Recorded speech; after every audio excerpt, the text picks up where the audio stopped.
ఏరు సోమయాజి పెను సింహబలుడాయే మేకపోతు బట్టి మెడను విరువా కాని క్రతువు వలన కలుగునా మోక్షంబు విశ్వదాభిరామ వినురవేమా.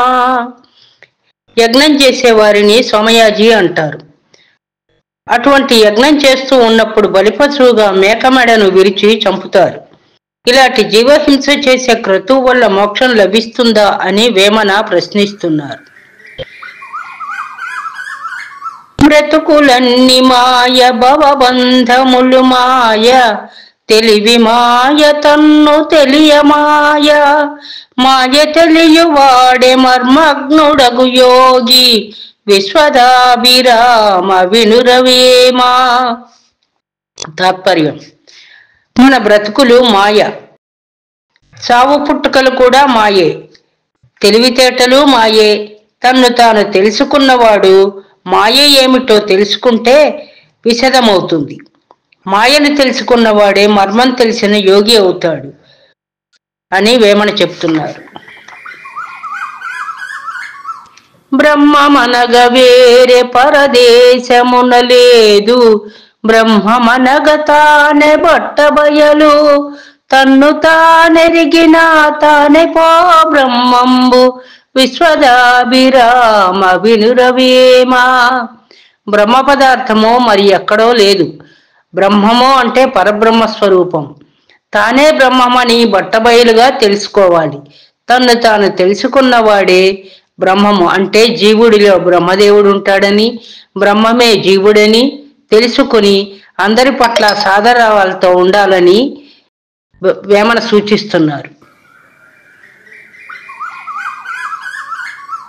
బ్రహ్మమేడయనుచు పలుమారు నాడేరు వెర్రి మూర్ఖ జనులు విధము చూడ, బ్రహ్మమన్నిట పరిపూర్ణమయ్యుండు విశ్వదాభిరామ వినురవేమా. తాత్పర్యం: బ్రహ్మము ఎక్కడ ఉందని ప్రశ్నించటం మూర్ఖుల తీరు. పరబ్రహ్మం ఎక్కడుందని మనం చెప్పగలము? ఆ బ్రహ్మము అంతటా నిండి ఉన్న విరాట్ స్వరూపుడని తెలుసుకోవటం మన కర్తవ్యం. అది తెలుసుకోలేకపోవటం మన మూర్ఖత్వము అని వేమన సెలవిస్తున్నారు. భూమిలోన బుట్టు భూసారమెల్లను, తనువులోన బుట్టు తత్వమెల్ల, శ్రమములోన బుట్టు సర్వంబు తానవును విశ్వదాభిరామ వినురవేమా. తాత్పర్యం: భూమిలో పుట్టేది భూసారం, తనువులో పుట్టేది తత్వం. అలాగే శ్రమ యొక్క ఫలితమంతా ఆ పరబ్రహ్మ స్వరూపమనే తెలుసుకోవాలి. మట్టి కుండ వంటి మాయ సంసారంబు చచ్చునెన్నడైన చావదాత్మ, ఘటములెన్ని అయిన గగనంబేకమై విశ్వదాభిరామ వినురవేమా. తాత్పర్యం: ఈ సంసారము మట్టి కుండ లాంటిదని తెలుసుకోవాలి. ఈ సంసార చక్రంలో భ్రమించే శరీరం చస్తుంది కానీ ఆత్మ చావదు. కుండలు వేరైనా అవి తయారు చేసే సారె ఒక్కటే. నీటితో నింపిన కుండలో ఆకాశం కనపడుతుంది, ఒదిగి ఉంటుంది. కుండలకు వేరైతే ఆకాశం వేరు కాదు కదా. కుండలు ఎన్నైనా ఆకాశం ఒకటే అని తెలుసుకోవాలి. మనసులోని ముక్తి మరి ఒక చోటను వెదుకపోవువాడు వెర్రివాడు, గొర్రె చంకబెట్టి గొల్ల వెదకిన ఎట్లు విశ్వదాభిరామ వినురవేమా. తాత్పర్యం: గొర్రె పిల్లను చంకలో పెట్టుకొని గొల్లవాడు అంతటా వెతుకుతూ ఉంటాడు. మోక్షం కోసం వెర్రివాని వలె వెతుకుతూ ఉంటాడు.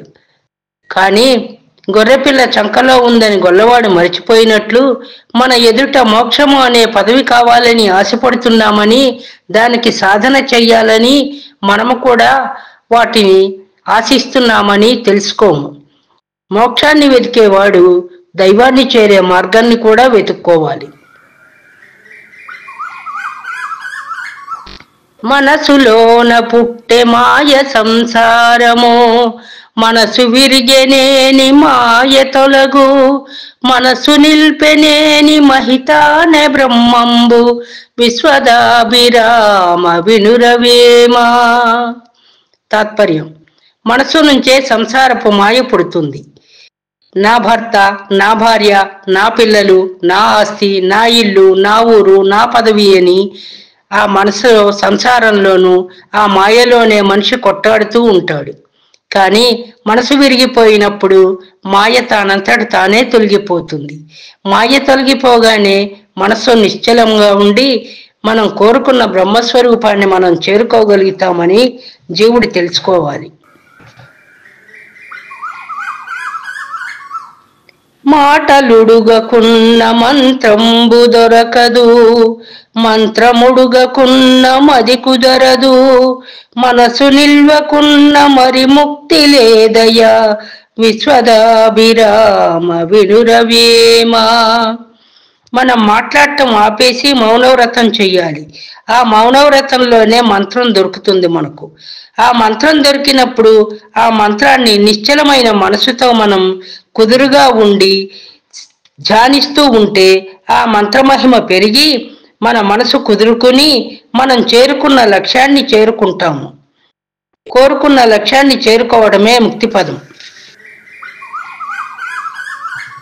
మొక్కు తాళ్లగుచ్చి మురికి పోవగదోమి, కచ్చె నీరు నుంచి కడిగి కడిగి, డొక్క తొలచినంత దొరకునా మోక్షంబు, విశ్వదాభిరామ వినురవేమా. తాత్పర్యం: ముక్కులో తాడి దూర్చి కడుపు నిండా నీరు పోసి ఒళ్ళు శుద్ధి చేసుకుంటారు అందరూ.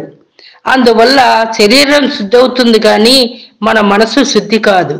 మనసు శుద్ధి అవ్వాలంటే మనం నిర్మలమైన రుజుమార్గంలో జీవించాలి.